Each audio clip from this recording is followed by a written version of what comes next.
Hey everybody, today I'm going to be using the rainy day to explain a super important baseball situation. That's how to defend when the opponent leaves early in a first and third situation.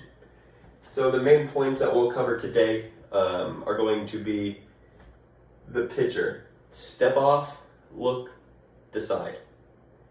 And then the infield, that's going to be communication, positioning, and rundowns. So on this first graph here, you'll see the basic positioning and basic fields of view for every defender. You'll see blue arrows, those mark fields of view. And you'll see orange lines, those mark positioning. I'll also go ahead and describe the communication job of each position. Again, this left side will be true regardless of what decision happens. This is our base level foundation for what to do every time the runner on first leaves early in a first and third situation. And this is true regardless of outs, situation, or play. The point that I'd like to get to first starts with the pitcher.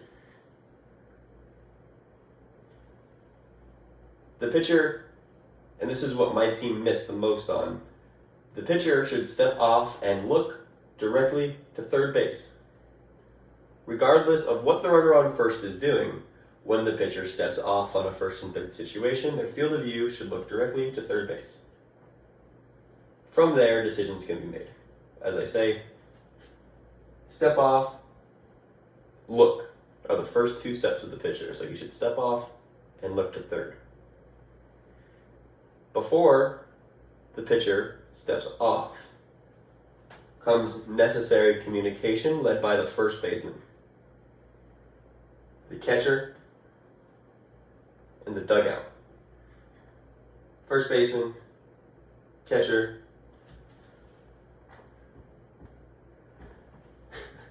dugout. Okay. An infielder calls step off when he sees the runner on first base take 2 hard steps and turn his back before the pitcher has begun moving. 2 hard steps and a turned back is the criteria for a first baseman, the catcher, and the dugout, especially the dugout, to call step off. And we should be looking for that in the first and third situation. Leave early is a common play.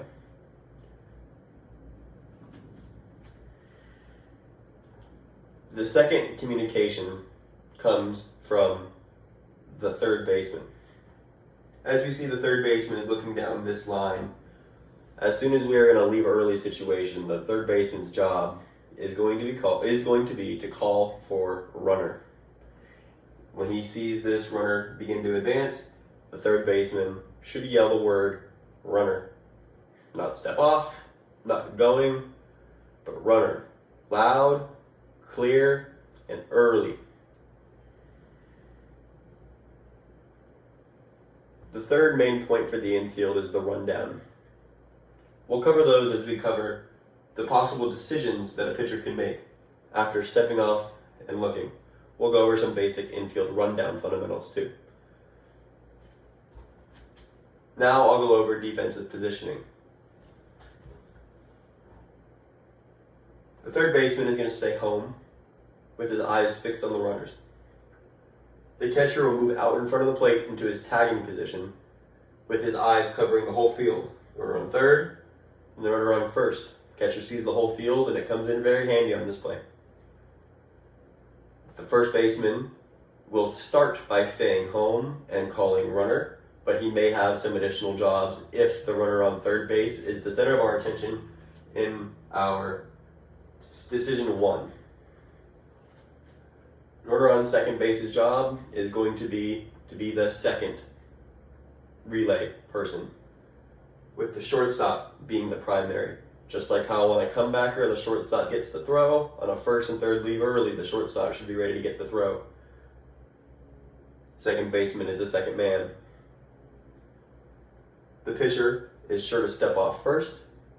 He looks to third, and then his positioning will be dependent upon his decision making. he will follow his throw. So next we'll talk about decision making from the pitcher, covering two decisions. One, attacking the runner at third base, or two, attacking the runner at first base as he makes his way to second base.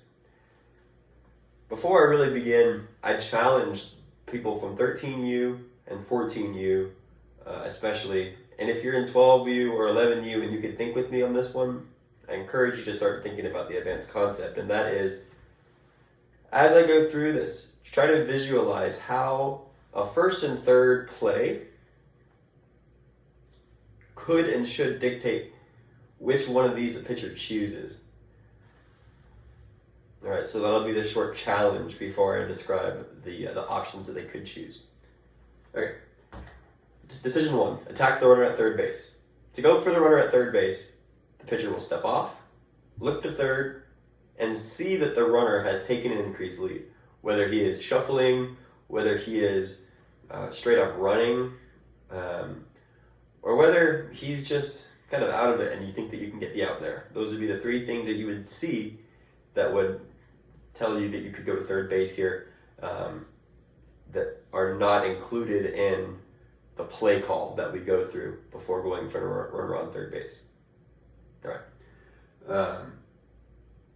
So I'll cover this by going into two things. Number one, if the pitcher can step off and throw directly to third base if the runner is not close to the base but uncommitted and stagnant.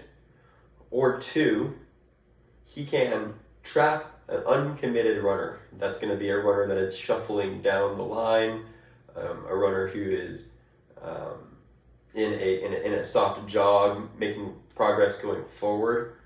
He is in an uncommitted state, far from third base. And what we're going to do is called trap the runner. So the pitcher is going to step off, look to third, see that the runner is in this trappable position, and from there, what he will do is he will get the ball out of his glove, hold a four-seam grip, and cut the runner off by taking a sharp angle toward about halfway down the third base line, forcing the runner to retreat to third base, and then using proper rundown form, he can then throw the ball to the third baseman for a one-throw tag out. That would be trapping the runner. That's option two.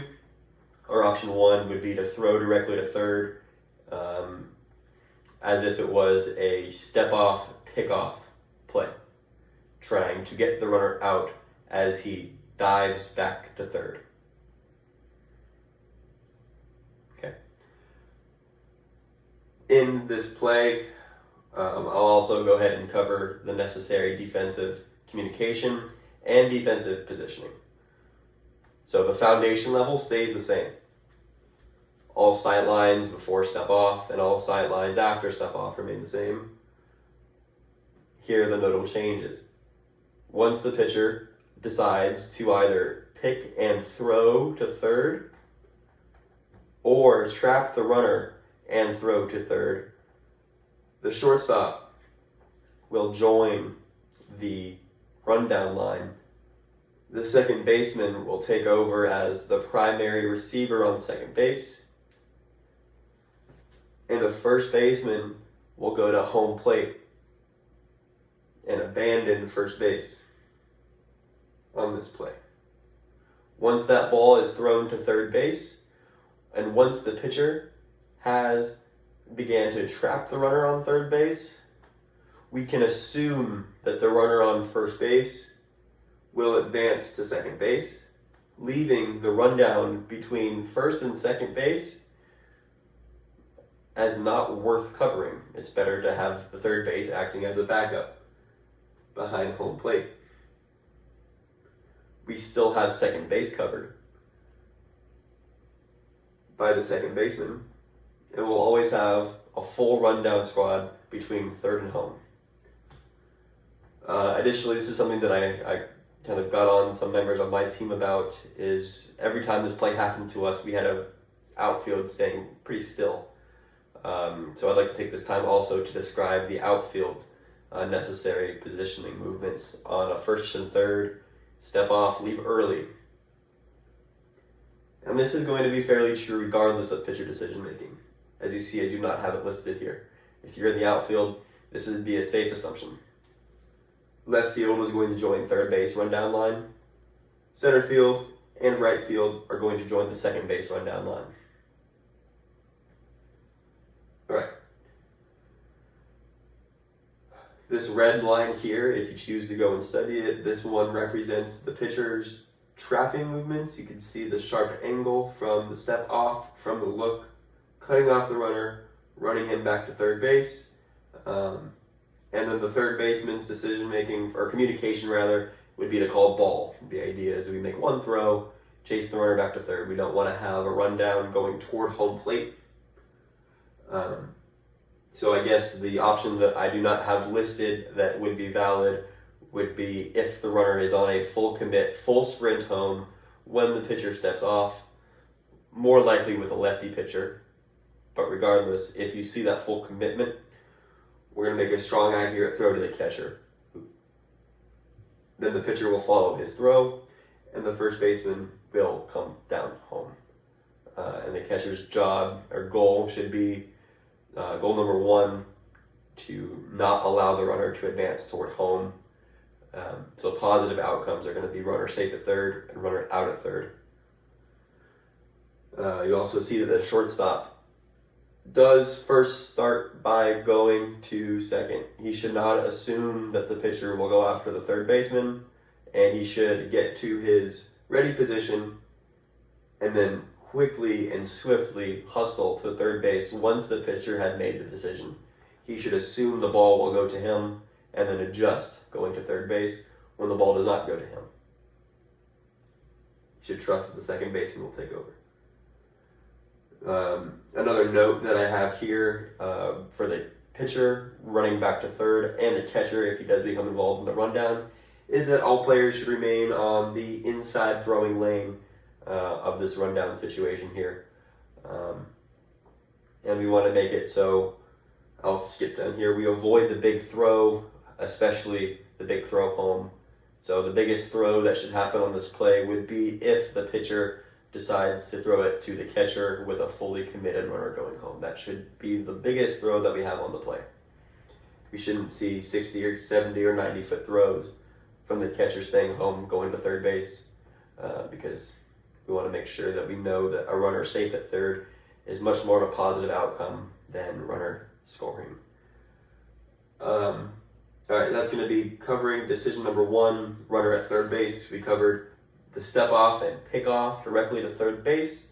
We covered how to trap a runner with a one throw to third, following the third baseman's communication of ball.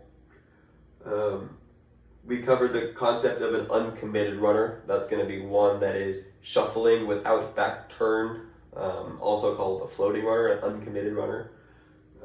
Talking about trapping him. And we discussed briefly the inside throwing lane. Just a point I'd like to make here is that in all things rundown and all things first and third leave early, we should look to avoid the big throw. And again, I challenge all 13U and all 14U players to know this, and it would be an advanced challenge for any younger player to know that the first and third play will dictate if the pitcher should be thinking going to third base automatically, or if that would be a decision made based on what he sees and feels in that moment. Decision number 2 is going to be the throw to shortstop. You see me noted here, it says better early than late. So again, I'll cover the first 2 basic fundamentals. The pitcher should step off and first look to third to read this runner here at third base. And that follows the first baseman calling step off. Those 2 things remain the same. In this play, the pitcher looks to third base and determines that the runner may be close to the bag, may not be able to get him out, or is not a threat of advancing quickly on a throw. the right play to go for him. After he sees that, he then quickly goes to the shortstop. He is not going to try to bait the runner into making a decision.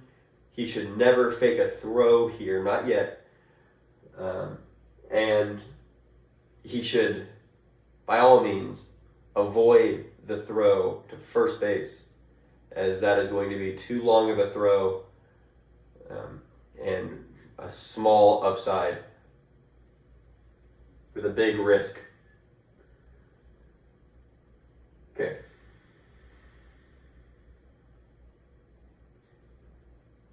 Once the pitcher makes a swift decision to throw the ball to the shortstop will then catch the ball, transfer the ball with a four-seam grip, and place the ball into his throwing hand. His job now is to understand the positive outcomes. Positive outcomes are runner safe at first, runner out at first, runner safe at third, runner out at third, and no runner scoring.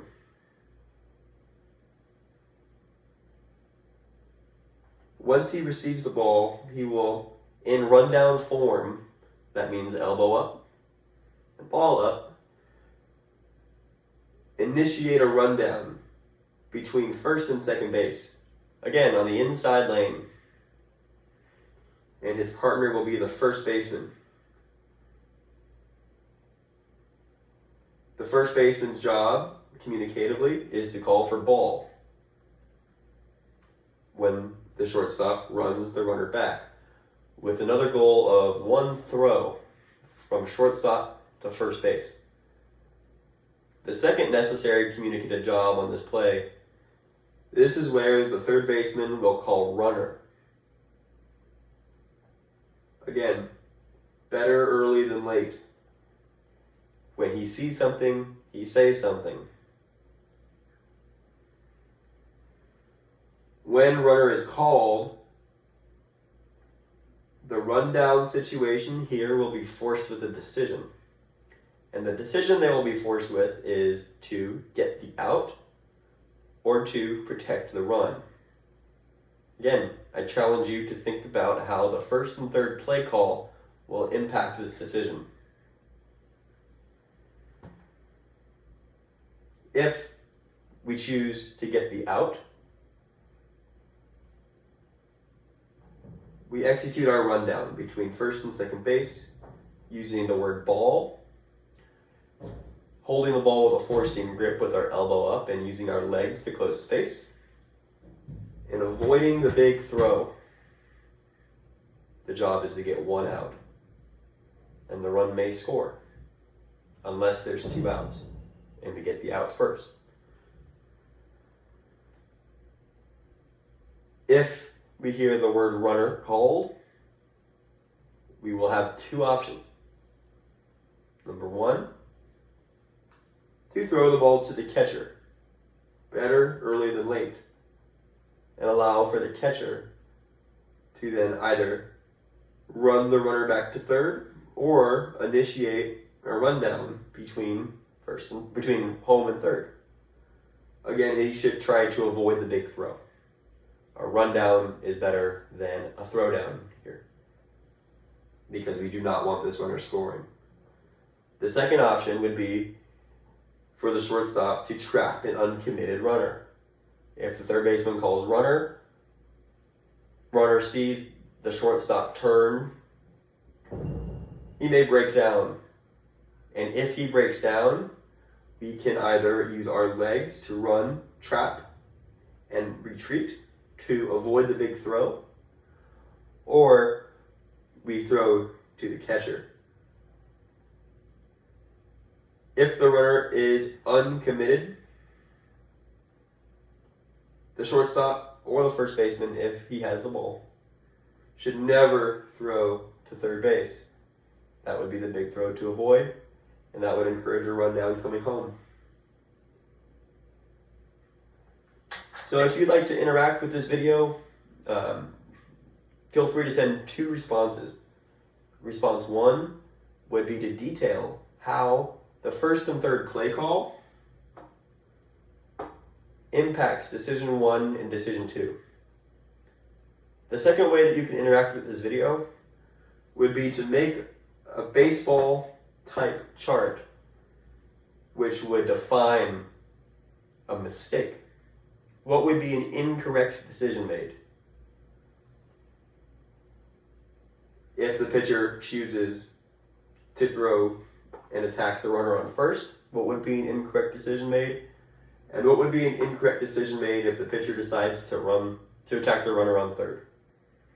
Those would be the 2 ways to interact with this video, and please feel free to ask any questions.